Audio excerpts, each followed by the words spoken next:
आज संविधान दिन आहे. 26 नोव्हेंबर 1949 या दिवशी आपण संविधान दिन साजरा करतो. संविधान दिन साजरा का करायचा? तर प्रत्येकाच्या मनामध्ये संविधानाविषयी आदर निर्माण व्हावा म्हणून संविधान दिन आपण साजरा करत असतो.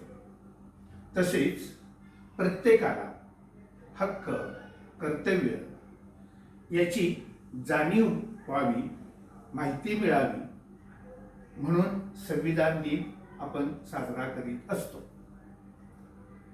भारतीय लोकांनी, भारतीय माणसांनी संविधान बनवलेलं आहे.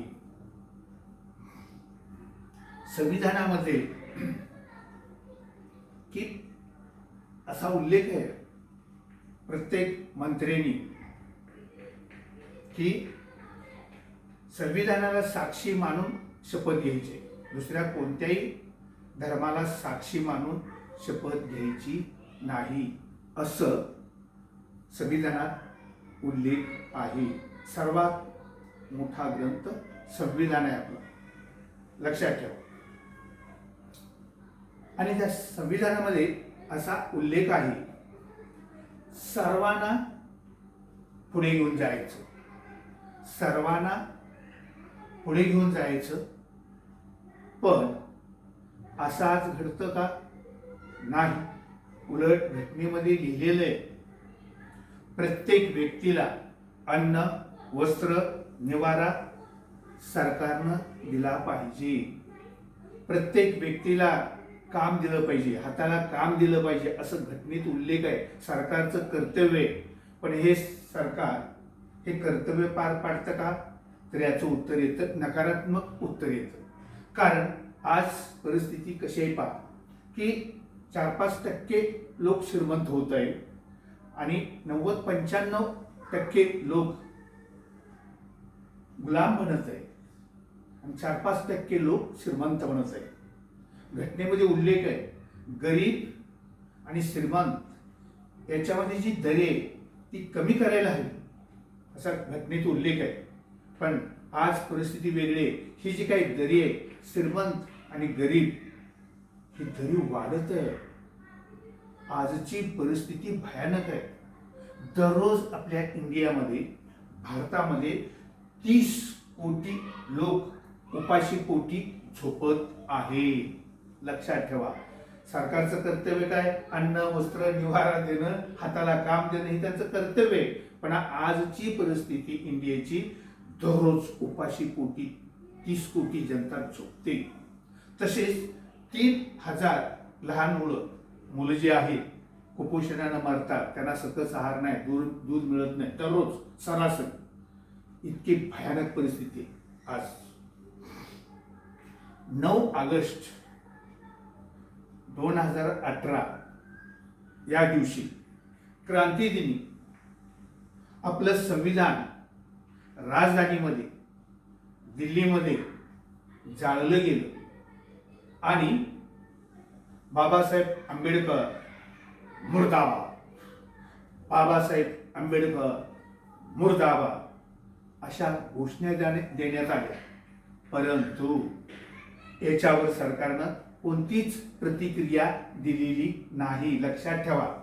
तर काही लोकांनी प्रतिक्रिया द्यायला पाहिजे की उलट सरकारने ह्या काय करायला हवं होतं की ज्यांनी संविधान जाळलं त्यांना रस्त्यावर जाळायला हवं होतं. पण कोणतीच प्रतिक्रिया दिली नाही सरकारनं. याचा अर्थ असा, काही लोकांना संविधान नको आहे, मनुस्मृती हवी. लक्षात घ्या, आता जे हे चालू आहे हे मनुस्मृतीप्रमाणेच सर्व घडत आहे. की संविधान लागू होण्यापूर्वी आपल्या भारतामध्ये मनुस्मृती हा ग्रंथ होता, त्यानुसारच कायदे कानून जे होते त्याप्रमाणे भारत देश चालत होता आणि आताही तसंच होत आहे, घडत आहे. संविधानाप्रमाणे देश पुढे जात नाही तर सर्व मनुस्मृती अंमलात आणत आहे, तर हा मोठा धोका आहे. लक्षात ठेवा, आजची परिस्थिती अशी आहे, शेतकऱ्याच्या मालाला हमीभाव नाही, गरीब मुलांना शिक्षण मिळत नाही, शाळा बंद पडत आहे, तरुण मुलं नोकऱ्या मागतात, त्यांना नोकरी मिळत नाही, सरकार त्यांना नोकरी देत नाही, त्यांना आटा धान्य चणा 5 किलो देतं. ही परिस्थिती अशी असल्यामुळं आज भारतातील 8 लाख तरुण मुलं परदेशी शिकायला गेले, नोकरीला गेले. 8 लाख. लक्षात ठेवा, ह्या परिस्थिती अशी आहे आपल्या इंडियाची आज. आणि 8,000 माणसं आपला देश सोडून परदेशात राहिले. आणि ते 8,000 माणसं कशी आहेत पहा, की प्रत्येकाची कमीत कमी 100 कोटी संपत्ती आहे. 100 कोटी कमीत कमी. त्या 8,000 लोकांची प्रत्येकाची कमीत कमी 100 कोटी संपत्ती आहे. अशा लोकांनी काय केला, आपला देश सोडला, आपल्या देशाला कंगाल केलं आणि परदेशी गेलेला आहे. आणि विशेष म्हणजे 8,000 जे लोक गेले भारतातील, ते संपूर्ण गुजरातमधील आहेत. लक्षात ठेवा, संपूर्ण आपल्या देशाला लोबाडलं आणि परदेशात गेलं. का? संविधानाची अंमलबजावणी होत नाही. संविधानाची जर अंमलबजावणी झाली असती तर त्याला केव्हाच पकडलं असतं. काय, जे गुन्हेगार आहेत, जे देशाची लचके तोडतात, अशांना अटक करायला हवी. पण संविधानानुसार हा देश चालतो का, हा मोठा प्रश्न आहे. संविधानात असा उल्लेख आहे की प्रत्येक ठिकाणी विज्ञानाचा काय केलंय, वैज्ञानिक दृष्टिकोन आहे. संविधानात विज्ञान आहे. लक्षात ठेवा, संविधानामध्ये अंधश्रद्धेला थारा नाही, अंधविश्वासाला थारा नाही. लक्षात ठेवा की संविधानात विज्ञान आहे, वैज्ञानिक दृष्टिकोन आहे, अंधश्रद्धा नाही. पण आपण आज काय करतो, प्रत्येकाने, आज 140 कोटी जनता आहे, त्यांनी विचार करावा. जवळजवळ 99% लोक असे अंधश्रद्धाळू आहे, अंधविश्वासू आहे. 1% नसतील, पण अंधश्रद्धाळू, अंधविश्वासू आपल्या इंडियामध्ये आहेत. याचा अर्थ आपण संविधानाची अंमलबजावणी करत नाही. अंधश्रद्धेपासून दूर राहा, घटनेत उल्लेख आहे. पण आपण काय करतो की घर विकत घेतलं किंवा घराची वास्तुशांती घालायची असेल तर चौकटीला आपण लिंबू मिरची बांधतो. का? की दीर्घकाळ आपलं घर टिकावं म्हणून. तसंच एखादी कार घेतली, वाहन घेतलं तर आपण लिंबू मिरची बांधून त्याची पूजा करतो, त्या वाहनाची पूजा करतो. का म्हणे, तर अपघात कमी व्हावेत म्हणून. आणि चौकटीला, घराला आपण लिंबू मिरची का बांधत असतो, तर म्हणे वाईट आत्म्याची नजर लागू नये घराला. पण हिंदू हृदय सम्राट बाळासाहेब ठाकरे म्हणा किंवा सावरकर म्हणा, हिंदू हृदय सम्राट विनायक दामोदर सावरकर सांगतात, आत्मा आहे हे अजून सिद्ध झालेलं नाही. लक्षात घ्या, हे लिंबू मिरची ह्या अंधश्रद्धेपासून आपले हिंदू हृदय सम्राट बाळासाहेब ठाकरे दूर असायचे. पण सावरकर म्हणतात अजून आत्मा आहे हे सिद्ध झालेलं नाही. लक्षात ठेवा.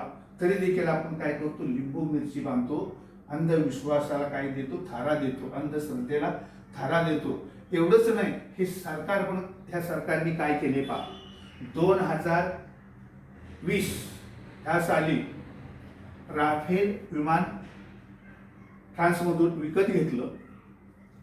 आपल्या भारताचे संरक्षण मंत्री राजनाथ सिंग यांनी त्या राफेल विमानाची लिंबू मिरची बांधून पूजा केली.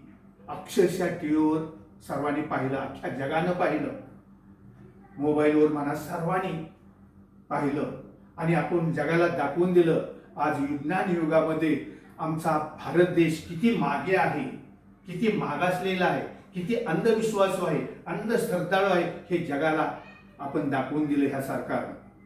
आणि विशेष म्हणजे अर्थमंत्री निर्मला सीतारामन म्हणतात, हीच आमची भारतीय संस्कृती आहे, हीच आमची भारतीय संस्कृती आहे. असा हा देश सावरकरांना अभिप्रेत नव्हता. सावरकर अंधश्रद्धेविरुद्ध होते, वैज्ञानिक दृष्टिकोनातून सावरकर पाहत होते. असा आपला देश सावरकरांना अभिप्रेत नव्हता, लक्षात ठेवा. तर अशी जर ही आपण संविधानाची पायमल्ली केली किंवा आपण दुर्लक्ष केलं आणि मनुस्मृती जी आहे ती अंमलात आणली तर काय भयानक परिस्थिती होईल, लक्षात ठेवा. आपण सर्वांनी सावध राहिलं पाहिजे.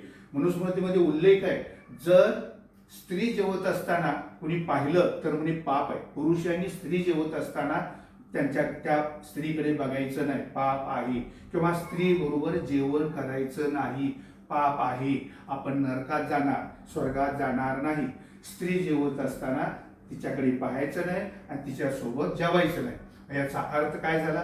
आई बरोबर जेवण करायचं नाही, जो करेल तो पापी. बहिणी बरोबर जेवण करायचं नाही, पत्नी बरोबर नाही, मुली बरोबर नाही, मैत्रिणी बरोबर नाही, जेवण करायचं नाही. स्त्री जेवत असताना कुणी पाहायचं नाही. आता हे आपल्या हॉटेलमध्ये शक्य आहे का?